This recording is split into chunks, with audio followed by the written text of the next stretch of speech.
Donc, on va ouvrir en prière et on va embarquer dans la parole de Dieu ce matin. Seigneur, on te rend grâce, on te remercie pour cette opportunité, Seigneur, de venir écouter ta parole. Que nos cœurs soient sensibles à ce que ton Saint-Esprit veut nous dire ce matin. Aide-nous dans le nom de Jésus. Amen. Amen. Merci, Seigneur. Alors, je l'ai répété beaucoup dans les dernières semaines. C'est tellement beau, les lumières. Je trouve ça tellement beau. Je fais comme ça pour ça. Mais j'ai souvent répété dans les dernières semaines, ce qui me revenait, c'est que la foi ne vient pas d'avoir entendu, là, bien des années. La foi vient au présent. La foi vient en entendant, et en entendant, et en entendant. Donc, c'est toujours continuellement. Et il y a des choses spécifiquement particulières qu'on ne peut pas laisser glisser. Et une de ces choses-là qu'on va aller retourner voir ce matin, c'est la guérison. Je m'aperçois qu'il y a beaucoup de monde que, oui, on va lire un verset une fois de temps en temps. On connaît les versets, mais on a tendance à dire, ouais, mais je l'ai déjà entendu ça, puis c'est pas grave. Non, c'est grave, parce que la guérison, on va en avoir de besoin pour nous autres, on va en avoir de besoin pour les gens de notre famille, les gens qu'on va rencontrer, ceux qu'on va témoigner. La guérison, ce n'est pas une affaire mineure dans la Bible. Je ne sais pas si vous avez remarqué, mais c'est partout dans votre Bible. Si vous regardez juste le ministère de Jésus, qu'est-ce qu'il venait faire? Il y avait des guérisons, après, il annonçait la bonne nouvelle et il guérissait. Il enseignait, il guérissait. Donc, c'est partout, ça fait partie intégrale de la bonne nouvelle. Et comme Donald disait, c'est un package deal, c'est un tout inclus. Et le salut, la guérison, ça fait partie de ça. Mais il faut réécouter pour que la foi reste forte au niveau de la guérison. Et c'est ce qu'on va faire ce matin. On va aller revoir des passages, des vérités fondamentales qu'on connaît, qu'on a déjà enseigné dessus en profondeur. Là, on va juste les frapper probablement en surface, parce que j'en ai beaucoup, beaucoup. Il y a d'autres passages que ça, bien entendu, qu'on ne verra pas ce matin, mais des points importants qu'on doit fortifier notre foi pour qu'elle reste toujours forte. Et si votre foi n'est pas là, continuez à écouter, à lire sur la guérison. Et la parole de Dieu va préparer le terrain pour que la foi soit au niveau qu'elle doit être pour recevoir. Et ce qui est important, c'est de recevoir aussi. Et je vais embarquer plus là-dessus. Donc, premier point que j'aimerais faire ce matin, c'est que premièrement, c'est la volonté de Dieu de guérir. OK? Il y a beaucoup de gens qui disent, ouais, Dieu, il peut. Mais moi, je rajoute à ça, Dieu, il veut. Amen? Et on va aller voir un passage très simple, Luc 5, versets 12 à 13, qui nous dit, « Jésus était dans une des villes, et voici un homme couvert de lèpre, l'ayant vu, tomba sur sa face et lui fit cette prière. « Seigneur, si tu le veux, tu peux me guérir. » On se retrouve, on s'identifie ici, là. Jésus étendit la main, le toucha et dit, « Je le veux, sois pur. » Aussitôt, la lèpre le quitta. Donc, sachant que Jésus-Christ est le même, hier, aujourd'hui, éternellement, il n'a pas changé. Est-ce que c'est encore sa volonté de guérir aujourd'hui? Oui. Donc, si dans votre tête, l'ennemi vous dit non, non, non, c'est peut-être pas pour toi parce que, tu sais, et toutes les raisons inimaginables que l'ennemi va essayer de nous dire que ce n'est pas pour nous autres, la parole de Dieu est claire. Dieu veut. OK? Juste en mettant ces bases-là, en réécoutant ce que la parole de Dieu nous dit, ça va ouvrir notre cœur pour la réception à la manifestation de la guérison. Amen. Premier point. Fait que si jamais ça va mal dans votre semaine, puis vous dites, ah non, peut-être que pour moi, c'est pas ça, parce que... Non, retournez, qu'est-ce que la parole de Dieu dit? La parole de Dieu dit, je le veux. Amen. Ça, c'est juste ça, là, si vous vous souvenez de ça cette semaine, là. Amen. Amen. OK. Deuxième point qu'on avait vu, voilà un petit bout. La parole de Dieu, plus qu'on la mange, elle guérit notre corps, parce que la parole de Dieu est un médicament.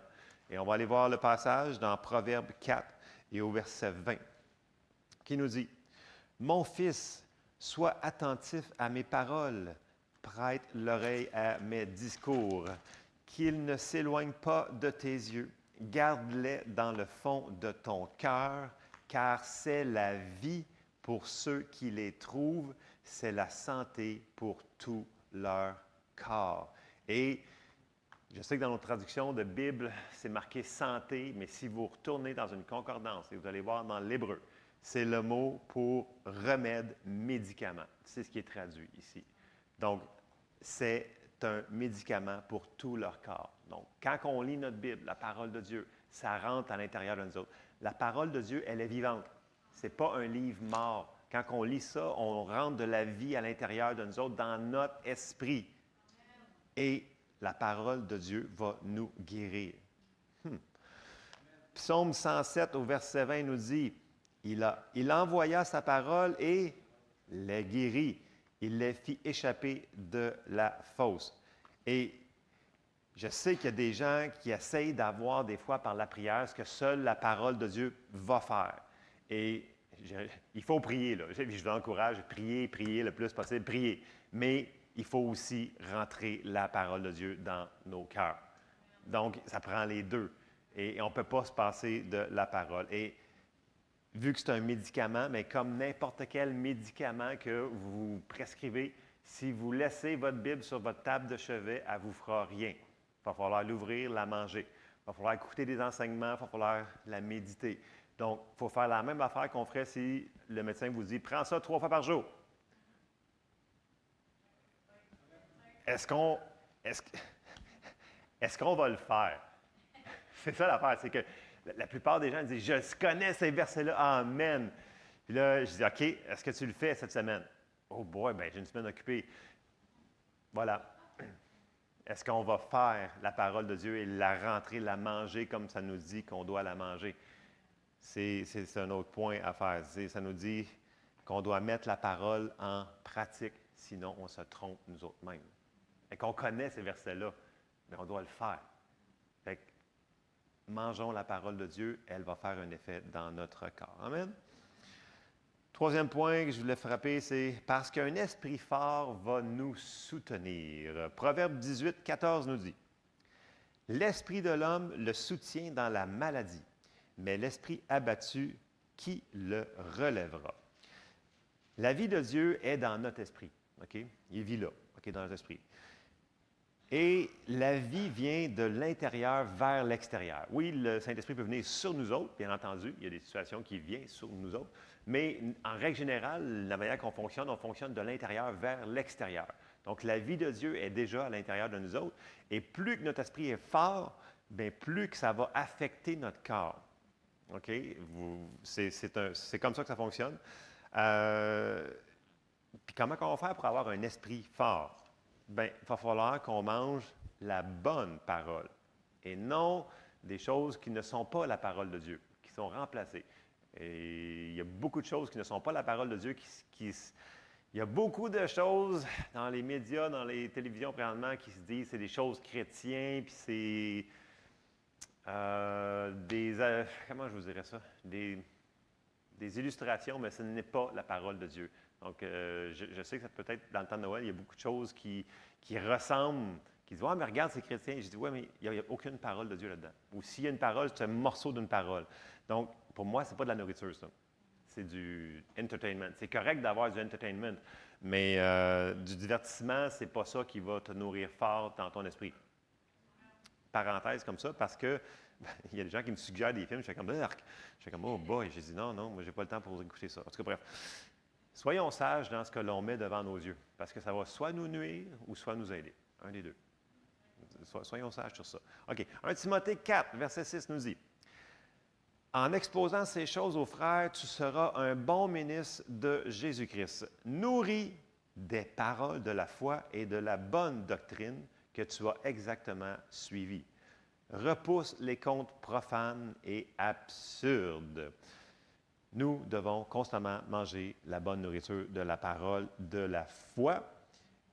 Et ça prend, ici, il parle de la bonne doctrine. Mais qu'est-ce qui est une bonne doctrine? Ça veut dire qu'il y a des versets qui vont dire cette doctrine-là.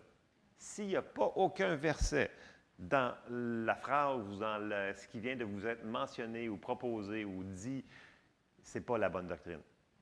Donc, sont où les versets? Où là, on entend beaucoup de chants de Noël ces temps-ci. Il y en avait qui jouaient hier à la parade du Père Noël. C'était horrible. Horrible. Je veux dire, il y avait un mot là-dedans, puis là, le restant, j'étais comme... Là, elle voulait me faire chanter la madame qui... je ne sais pas si en tout cas... Là, j'étais comme moi, je dirais aucun mot de ça. Écoute, je vais auto-détruire ce que je suis en train de construire dans ma vie. Bref, il n'y avait pas aucun verset, mais il y avait un semblant de vouloir être... en tout cas, je fais une parenthèse comme ça. Il faut faire attention à l'emballage, parce que des fois, l'emballage peut être super... Ça a de l'air beau, mais ce qu'il y a en dedans, c'était pas bon. En tout cas, moi, je n'ai pas chanté rien de ça. Pourtant, je chantais toutes les autres tonnes. En tout cas, ça, c'est le troisième point. Quatrième point. À cause que quand Dieu a fait la création originale, il n'a pas créé de maladie. OK, on va retourner. C'est sûr qu'on ne lira pas, là, mais Genèse 1 là, jusqu'au verset 31, là, on voit qu'il crée la lumière, l'eau, le soleil, toutes ces affaires-là. Et on arrive à Genèse 1, 31, et là, Dieu va dire quelque chose. Il va dire, au verset 31, Dieu vit tout ce qu'il avait fait, et voici, cela était très bon. Ça, c'est dans la Louis II. Ainsi, il y eut un soir, et il y eut un matin, ce fut le 6e jour. Donc, tout ce qu'il a fait était très bon. Mais ce n'est pas seulement très bon. Moi, j'ai été voir dans l'original, dans l'hébreu, et ce qui est marqué dans l'hébreu, c'est extrêmement beaucoup bon. Je sais que ça ne se dit pas, là, mais c'est vraiment littéralement ce qui est marqué. Le mot hébreu ici, là, je ne sais pas comment le prononcer, mais la traduction dans votre concordance, c'est extrêmement beaucoup bon. Et il n'y a aucune journée là-dedans qu'on voit que Dieu il a fait la maladie. Donc, Dieu n'a pas créé de mal, il n'a pas créé de mauvais. Et on sait que la maladie en tant que telle, c'est vraiment pas extrêmement bon. Surtout pas, c'est l'inverse, c'est mauvais. Si ça n'avait plu à Dieu de le faire, il l'aurait fait là, pendant la création. OK? Dieu déteste la maladie. Il ne l'a pas créée. Ça vient de l'ennemi. La maladie, ça fait partie de la mort. La mort, c'est l'ennemi de Dieu. Encore présentement, on le sait. On n'ira pas dans tous ces passages-là. Mais c'est des choses qu'il faut qu'on se souvienne. Et on va le voir plus tard, mais quand Dieu a fait sa création, c'était parfait. Et Adam et Ève étaient parfaits. Ils n'avaient aucune maladie. C'est-à-dire, à aucune place qu'il y avait mal à quelque part, whatsoever. C'était vraiment parfait. Donc, ça, c'était au début. Et là, si on continue, Dieu, il veut refaire ce qu'il a fait au début. Et là, on va aller voir que mon autre point, c'est qu'à cause qu'il va refaire une création, ce qu'on appelle le monde à venir, qu'on voit dans Apocalypse. On va aller dans Apocalypse au verset 21, parce que là, il n'est pas content que, tu sais, vous savez, même si on voit des choses sur la terre, ça ne veut pas dire que c'est la volonté de Dieu. Je sais que les gens n'aiment pas ça quand je dis ça, mais c'est la vérité. OK? Ce n'est pas tout ce qui se passe sur la terre que c'est la volonté de Dieu. Sinon, pourquoi qu'il nous a demandé, quand ses disciples ont demandé à Jésus, « Comment vous devez prier? » Notre Père qui est aux cieux, que ton nom soit sanctifié, que ton nom règne et vienne, que ta volonté soit faite sur la terre comme au ciel. Ça veut dire que s'il nous demande de prier, que sa volonté soit faite sur la terre, parce qu'au ciel, sa volonté est faite, right?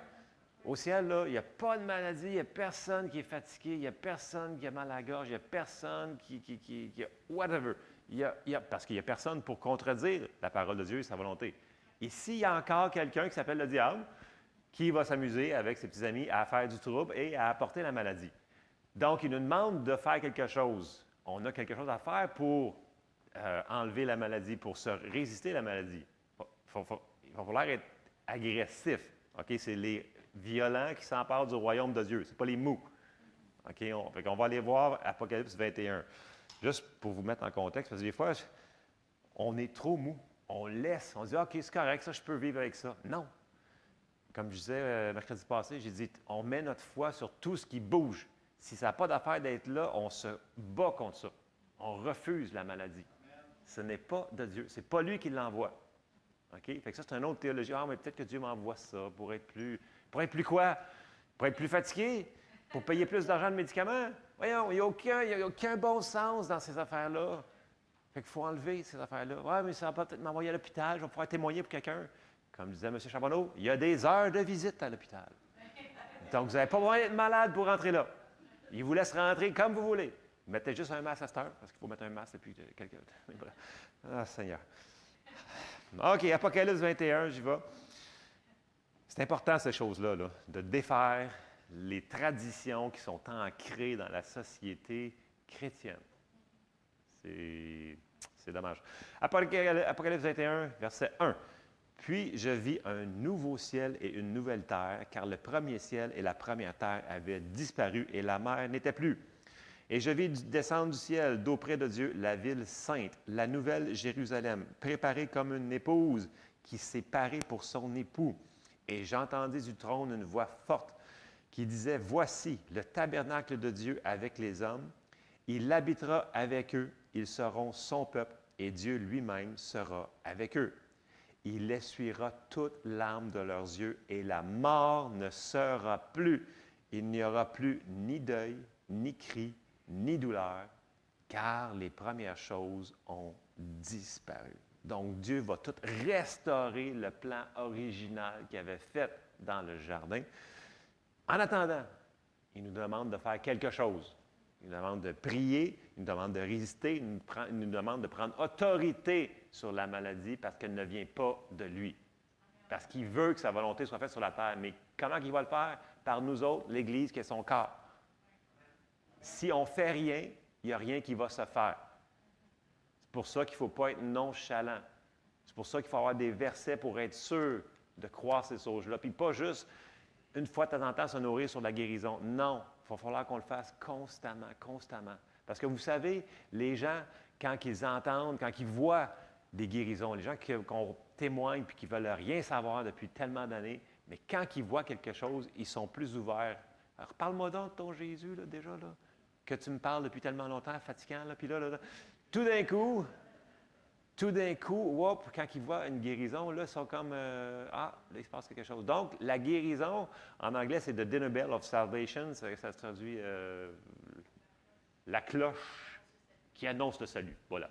Ça attire l'attention, la guérison. C'est pour ça que regardez les évangélistes, quand ils enseignent la parole de Dieu, souvent, le Saint-Esprit va leur donner des dons de guérison pour que les gens soient attentifs et disent, wow, je vais écouter ce qu'il a à dire de son Jésus. Et souvent, ils vont le recevoir. Donc, c'est une manière d'attirer les gens à Jésus. Amen. Et Dieu veut se servir de chacun de nous en passant. Donc, il n'y a personne des fois qui va pouvoir toucher le voisin que vous avez parlé ou les clients ou peu importe où est-ce que vous travaillez, où est-ce que vous êtes le Jésus qu'ils vont voir. Et quand ils vont voir les gens marcher dans la guérison, parce que c'est là qu'on veut se rendre, c'est de marcher dans la guérison divine. Il va arriver des contre-attaques et des attaques, mais on peut avoir marché dans la guérison divine. Ça nous appartient, ça. Je sais qu'il va falloir qu'on continue à se nourrir de la parole de Dieu pour arriver là, mais Dieu, il veut. Et Dieu commence à répandre. On le voit partout à travers le monde. Là. Alors, regardez pas dans TVA, vous ne le trouverez pas là. Mais si vous regardez dans les cercles chrétiens, dans les niveaux des gens que vous connaissez, qu'on a des contacts avec qui vont à l'extérieur, il se passe plein de choses présentement. Il y a des réveils partout, il y a des guérisons, il y a des gens qui sont sauvés à chaque jour.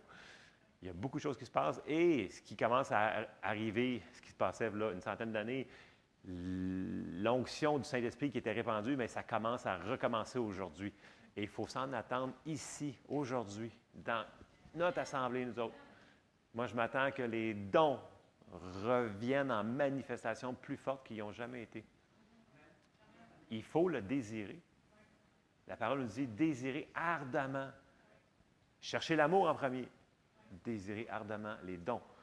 Parce que Dieu veut se servir de nous autres pour toucher les autres. Les dons ne sont pas pour nous autres, ils sont pour les autres. Et quand on amène quelqu'un à l'église, puis là, la personne n'ayant pas de guéri, il va faire comme « OK, je vais écouter ce que tu as à dire. » Parce que des fois, c'est ça. Amen? Amen. 6e point, je voudrais apporter à cause de l'origine de la maladie. Ça a parti quand, cette affaire-là? Ça a parti à cause du péché. C'est là que ça a parti, la maladie. C'est là que ça a rentré. Donc, on s'en va dans Romains 5, au verset 11, qui nous dit, « Et non seulement cela, mais encore, nous nous glorifions en Dieu par notre Seigneur Jésus-Christ, par qui maintenant nous avons obtenu la réconciliation. C'est pourquoi, comme par un seul homme, le péché est entré dans le monde, et par le péché, la mort, et qu'ainsi la mort s'est étendue sur tous les hommes, parce que tous ont péché. » Donc, la mort est entrée comment? par le péché. Et si on s'en va, complément, Romains 6, 23, car le salaire du péché, c'est la mort. Mais le don gratuit de Dieu, c'est la vie éternelle en Jésus-Christ, notre Seigneur.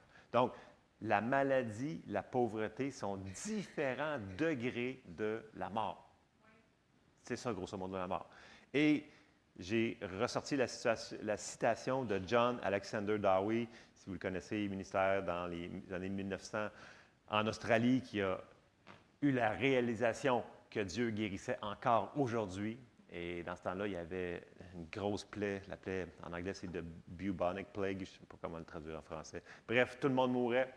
Et là, il dit, « Seigneur, pourquoi tu laisses ça mourir? » Et tout d'un coup, sur son bureau, la tête sur son bureau, le Seigneur il a dit, « C'est pas moi qui fais ça. » Et là, il a réalisé, « Ah, c'est pas toi qui fais ça, Seigneur. » Alors là, une sainte colère s'est levée en lui. Et là, il a commencé à prier n'importe quel, tous les versets qu'il connaissait sur les membres de son Église qui étaient en train de mourir. Et Dieu a commencé un grand réveil par cet homme de Dieu-là. Et il a fait cette citation-là. Il dit, « La maladie est la progéniture immonde de son père Satan et de sa mère le péché. » C'est de la manière qu'il le voit. Je vais vous le répéter. La maladie est la progéniture immonde de son père Satan et de sa mère le péché. Donc, ça passe par le péché, c'est même que la maladie est rentrée dans le monde. Et là, dire que la maladie de Dieu, que la maladie est la volonté de Dieu, égale à dire que le péché est la volonté de Dieu. Et on sait que le péché, ce n'est pas la volonté de Dieu. Donc, la maladie n'est pas la volonté de Dieu. Donc, c'est rentré. Et le correctif, la solution pour tout ça, on sait c'est quoi? C'est la même correctif que pour le péché. Comme Donald a dit, c'est un package deal. On s'en va dans Galates 3,13. On connaît très bien. Christ nous a rachetés de la malédiction de la loi étant devenue malédiction pour nous, car il est écrit, « Maudit est quiconque est pendu au bois », afin que la bénédiction d'Abraham eût pour les païens son accomplissement en Jésus-Christ et que nous ressuscions par la foi l'Esprit qui avait été promis. Et bien entendu, pour chaque point, il y aurait tellement de versets à mettre, mais l'essence que je voulais sortir, c'est que la maladie est rentrée à cause du péché. La mort est rentrée. Et il y a différents degrés de mort et la maladie en fait partie de cela. 7e point, qui va vraiment, c'est la suite de ce que je suis en train de parler, parce que la maladie vient en réalité de notre ennemi, qu'on a vu, du diable. Dans Luc, au verset 13, et là, ça va être très, très clair, c'est sûr que j'aurais pu mettre d'autres versets, mais vous allez voir, regardez bien ce que Jésus, il va dire, il va faire sur la maladie et qu'est-ce qu'il en pense. Et là, on s'en va dans le récit de la femme qui était courbée pendant 18 ans. Vous vous souvenez de tout le monde connaît ces passages-là. Et dans Luc, on va commencer au verset 13, Luc 13, 13. Et là, Jésus lui a imposé les mains, et à l'instant, elle se redressa et glorifia Dieu. Là, souvenez-vous, il est dans la synagogue. Les pharisiens, tous les religieux, eux autres, ne sont pas contents, parce que ce n'est pas la bonne journée pour eux autres. Voyez-vous ce que la religion peut faire, peut tordre la manière de voir les choses, plus aucune compassion. Non, tu n'as pas le droit de faire ça.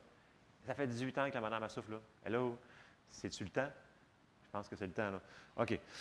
Mais le chef de la synagogue, indigné de ce que Jésus avait opéré cette guérison un jour de sabbat, dit à la foule, « Il y a 6 jours pour travailler, venez donc vous faire guérir ces jours-là et non pas le jour du sabbat. » « Hypocrite, lui répondit le Seigneur. Le Seigneur est assez direct en passant. Si vous regardez le commencer, là, pow! Hypocrite, répondit le Seigneur. Est-ce que chacun de vous, le jour du sabbat, ne détache pas de la crèche son bœuf ou son âne pour le mener à boire? Verset 16. Et cette femme qui est une fille d'Abraham. OK, j'arrête ici, là. Là, lui, il fait une grosse parenthèse. Il dit, là, vous avez manqué quelque chose, vous avez oublié pendant longtemps. Là. Elle est fille d'Abraham, elle a une alliance avec Dieu. Et son alliance, c'était qu'elle était supposée d'être guérie, elle n'était pas supposée d'être comme ça. Nous autres, on a une meilleure alliance. Meilleure alliance. Donc, c'est encore pire. Et là, regardez bien ce que Jésus va dire. OK? Encore mieux. OK. Oui, ça va bien aller. Verset 16. Et cette femme, qui est une fille d'Abraham, elle a une alliance, et que qui tenait lié? Qui? Satan. Est-ce que c'était Dieu qui tenait lié? C'était-tu la faute de Dieu qui était malade? Non. Et que Satan tenait lié depuis 18 ans, ne fallait-il pas la délivrer de cette chaîne le jour du sabbat? Je pense que c'est assez clair. Jésus n'était pas content que la madame ait ça. Donc, il a fait quelque chose. Il l'a délivré de cette, il appelle ça la maladie, une chaîne. Il l'enchaînait. Et on va aller voir l'inverse. OK? Parce que les gens, ils confondent des fois. Ils disent, ouais, c'est peut-être Dieu qui fait ça. Non, non, non, non, non, non, non, non, non. Les versets sont trop précis. Il n'y a pas d'ambiguïté. On s'en va dans Actes 10, 38, qui nous dit, vous savez comment Dieu a oint du Saint-Esprit et de force Jésus de Nazareth qui allait de lieu en lieu, faisant du bien et guérissant tous ceux qui étaient sous l'empire du diable, car Dieu était avec lui. Et là, si on met les deux versets à côté, là, on voit Dieu guérit, Satan apporte la maladie. Tu sais, il y a une grosse ligne entre les deux, là. Ça fait que les gens qui disent, ouais, mais c'est peut-être Dieu qui. Non, Dieu ne donne pas la maladie. Okay? Dieu guérit, Satan apporte la maladie. Il faut vraiment qu'on sépare ça, parce que sinon, comment veux-tu te battre? Comment veux-tu. Si on croit que Dieu apporte la maladie, comment veux-tu qu'on va aller prier, Seigneur, guéris-moi, mais tu m'as rendu malade? Ça ne fait aucun sens. C'est de la tradition, c'est de la religion. Il faut enlever ça des pensées. Je sais qu'il y en a qui ne pensent pas tout comme ça, mais il y en a qui c'est encore dans l'arrière-pensée. Ouais, mais je n'ai pas reçu, fait que peut-être que c'est Dieu qui me l'envoie. Non, non, non, non, non, non. Qu'est-ce que la parole de Dieu dit? Dieu guérit. Satan, c'est lui qui apporte ces choses-là. Amen? OK. Point numéro 8. Parce que la maladie est une malédiction. Elle fait partie de la malédiction. On l'a lu dans Galates, mais on va aller le revoir. Sans lire, on l'a vu il y a quelques mois, je ne me souviens plus quand exactement, mais on avait lu une partie de la bénédiction et de la malédiction. Et dans Deutéronome 28, là, sans lire Deutéronome 28 ce matin, on va voir qu'ils vont expliquer c'est quoi la bénédiction et c'est quoi la malédiction. Et on voit que la maladie fait partie intégrante de la malédiction. Donc, est-ce qu'on est sous la malédiction? Non. Donc, ça veut dire que si on voit quelque chose comme ça, ça n'a pas d'affaire d'être avec nous autres. OK. Et puis là, juste pour citer, là, j'ai condensé en un passage, là, ce qu'on va voir à partir du verset 15, là, dans Deutéronome 28, là, on va voir la peste, la tuberculose, la fièvre, l'inflammation, la jaunisse, la gangrène, les ulcères, les abcès, les hémorroïdes, la gale, la teigne, les maladies de peau, les tumeurs, le délire, la confusion mentale, l'aveuglement, les maladies chroniques qui ne pourront pas guérir, c'est spécifié. Et au verset 61, ça finit par « et toutes sortes de maladies qui ne sont pas nommées dans ce livre ». Ça veut dire toutes maladies qui n'ont pas encore trouvé un nom dessus, qui n'ont pas encore découvert, font partie de la malédiction de la loi. OK? Et là, si on lit notre Galates 3.13 pour être sûr Christ nous a racheté de la malédiction de la loi, étant devenu malédiction pour nous, car il est écrit, maudit et quiconque au bois. Donc, maudit et quiconque est pendu au bois. Donc, on l'a lu tantôt. Christ est devenu, il a pris sur lui la malédiction de la maladie. Okay? Donc, on n'a pas besoin de le porter pour être plus pieux ou whatever, toutes les niaiseries qu'on entend. Et si on continue dans 2 Corinthiens, chapitre 5, qui nous dit « Celui qui n'a point connu le péché, il l'a fait devenir péché pour nous, afin que nous devenions en lui justice de Dieu. » Nous sommes justifiés, rachetés. La malédiction n'a aucun rapport dans notre vie. Donc, quand on voit des choses qu'on vient de lire, si vous ne vous souvenez pas c'est quoi exactement, là, allez voir. Vous allez voir tout ce qui tue, égorge, détruit, ça fait partie de la malédiction. Et ça n'a pas d'affaire dans notre vie. Donc, quand on le voit, ces choses-là, dans notre vie, bien, il faut dire non, je refuse. Il faut commencer à faire quelque chose. Il y a différentes manières de se battre comme ça. C'est pas ça que je veux aller ce matin, là. Là, c'est dur de savoir quelle heure il est parce qu'il est encore 9h moins 3 en arrière. Oui, j'ai quasiment terminé. Donc, il faut apprendre à ne pas laisser les choses juste, ah, mais c'est correct, c'est pas grave, je vais peu. Non, non, non, non, non, non. Jésus a payé un si grand prix pour nous autres. C'est un rachat. Et c'est le dernier point que je veux frapper ce matin, c'est que la guérison fait partie entière, je reviens encore sur le tout inclus de Donald tantôt, il m'a parti sur mon affaire, ça fait partie entière de ce que Jésus a fait pour nous. Et on va aller voir 3 passages qu'on connaît par cœur, que tout le monde sait citer. On a Ésaïe 53, on a Matthieu 8, puis on a 2 Pierre 2, 24. On les connaît comme ça. Est-ce qu'on les réalise? Parce que si on les connecte, les 3 ensemble, on va voir que c'est un fait accompli. OK? On s'en va lire les 3 passages. OK? Parce que si la guérison n'est pas dans la rédemption, ça veut dire qu'on n'aurait pas besoin du pardon des péchés et vice-versa. C'est tout dans le même moton. Comment dire ça en français? C'est ça, oui, dans le même moton. OK. On s'en va voir. Donc, on sait que Jésus nous a racheté de payer pour tout. Esprit, âme, corps, il a payé pour tout notre être au complet. OK, on s'en va dans Ésaïe 53, et là, Ésaïe prophétise ce qui va arriver quand que le Messie va arriver. OK? C'est là un bon bout. Ésaïe 53, verset 4. Je sais que vous le connaissez, mais soyez patient avec moi, là. Laissez la parole faire du ménage dans vos cœurs. Amen. Ésaïe 53, 4. Cependant, ce sont nos souffrances qu'il a portées. C'est de nos douleurs qu'il s'est chargé. Et nous l'avons considéré comme puni, frappé de Dieu et humilié. Mais il était blessé pour nos péchés, brisé pour nos iniquités. Le châtiment qui nous donne la paix est tombé sur lui. Et c'est par ses meurtrissures que nous sommes guéris. Et là, Ésaïe prophétise ça des siècles avant que Jésus arrive sur la scène. Et là, quand Jésus arrive sur la terre, Matthieu va dire quelque chose dans le récit de Matthieu, verset 8, au verset 16. Et là, on est rendu dans le ministère de Jésus sur la terre. Le soir, on amena auprès de Jésus plusieurs démoniaques. Il chassa les esprits par sa parole et il guérit tous les malades, afin que s'accomplisse ce qui avait été annoncé par Ésaïe le prophète. Il a pris nos infirmités et il s'est chargé de nos maladies.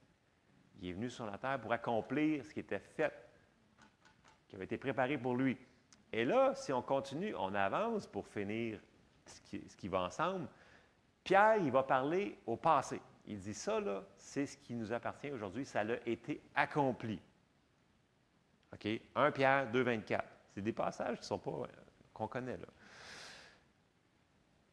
Lui qui a porté lui-même nos péchés en son corps sur le bois, afin que, morts au péché, nous vivions pour la justice. Lui, par les meurtrissures duquel vous avez été guéris. Pierre nous explique, OK, on voit la continuité, là. Ésaïe prophétise que Jésus va venir faire. On voit ce que Jésus a fait sur la terre. Après ça, on le voit qu'il s'en va sur la croix pour accomplir la finalité, envoyer le sang, son cœur. Bref, on connaît tout ça. Mais là, on voit que Pierre, il va dire, ça a été fait.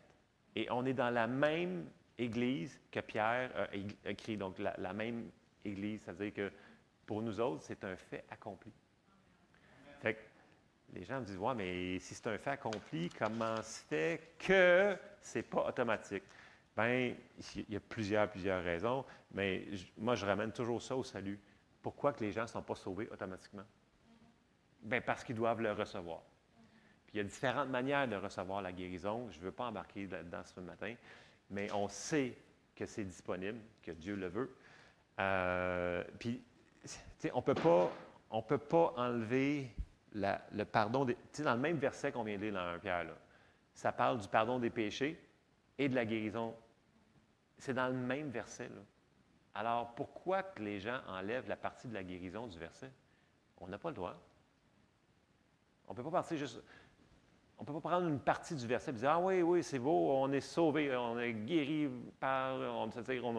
On a été racheté du péché, mais pas de la maladie. » Ça, c'est trouver des excuses à des expériences qu'on n'a pas vécues. souvent, on a tendance à dire, mais je ne l'ai peut-être pas vécu, ça veut dire que ce n'est peut-être pas la volonté de Dieu pour moi. Non, retournons sur la parole de Dieu, comme je dis depuis le début, et allons voir ce que la parole de Dieu nous dit. Et si on se tient sur la parole de Dieu, Dieu va l'accomplir. Amen? Amen. Donc, c'est un tout inclus, on prend tout. 2 Corinthiens 1,20, dans la Bible du Sommeur, ça nous dit, « Car c'est en lui que Dieu a dit oui à tout ce qu'il avait promis. Aussi est-ce par lui que nous disons oui, amen, pour que la gloire revienne à Dieu. » Et là, on parlait beaucoup mercredi dans le sens que s'il y a une promesse dans la Bible, Dieu ne l'aurait pas promis s'il ne voulait pas nous le donner. Si on fait une promesse à quelqu'un, ça veut dire que je veux y donner.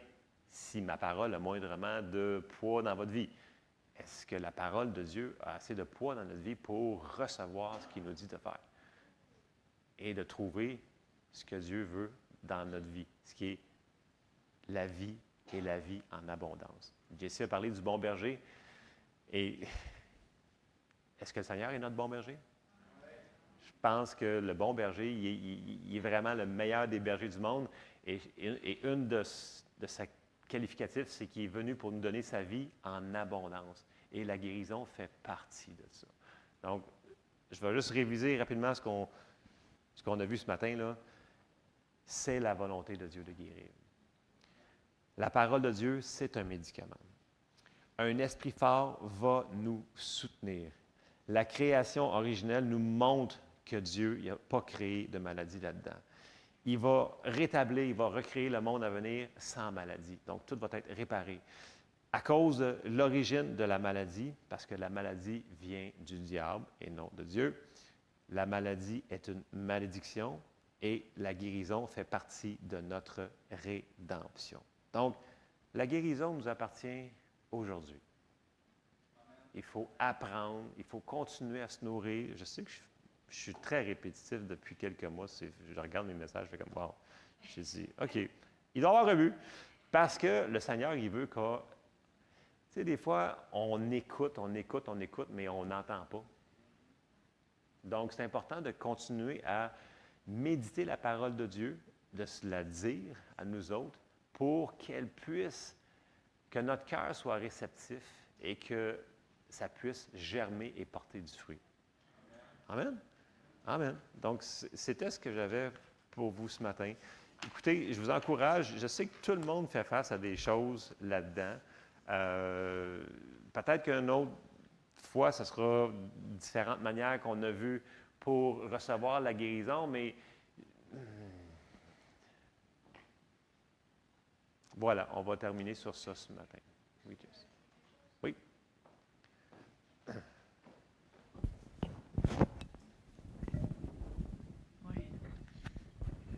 Oui, c'est correct, oui. Ce qui me venait aussi pendant que tu parlais, c'est que des gens, des fois, ils vont voir ces versets-là dans Ésaïe, dans Pierre, 1 Pierre, qui dit « Par ses meurtrissures, nous avons été guéris ». Puis ils disent « Oui, mais ça parle de la guérison spirituelle du péché ». Ils ne parlent pas de la guérison spirituelle parce que, saviez-vous, on n'a pas été guéris spirituellement. Notre esprit, quand on est né de nouveau, on n'a pas été guéri spirituellement, on est né de nouveau. Notre esprit, elle n'a pas été guérie, elle a été recréée. On est devenu une nouvelle créature. Donc, ce n'est pas de la guérison spirituelle qu'il parle ici, il parle de la guérison, oui, de l'âme, parce que la pensée a besoin d'être renouvelée, l'âme peut être guérie, le corps peut être guéri, mais l'esprit ne peut pas être guéri, elle doit être recréée, elle doit naître de nouveau. Donc, je voulais faire la précision parce que plusieurs personnes qui disent « Oui, mais il nous a guéris du péché. » Oui, il nous a délivrés du péché. Mais là, il ne parle pas de la guérison. Oui, il a réglé le problème spirituel du péché, ça c'est vrai. Mais ce n'est pas l'esprit qui est guéri, c'est l'âme et le corps. Amen. On sait qu'on est devenu une nouvelle création. On n'a pas été rénové, on est né de nouveau. Grosse différence, effectivement. Amen. Amen. On se lève ensemble. Merci, Seigneur. Alléluia.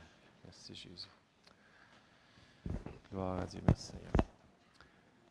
Seigneur, on te remercie, Seigneur, parce que tu as payé un si grand prix pour nous, Seigneur, pour qu'on puisse vivre, Seigneur, dans la guérison divine.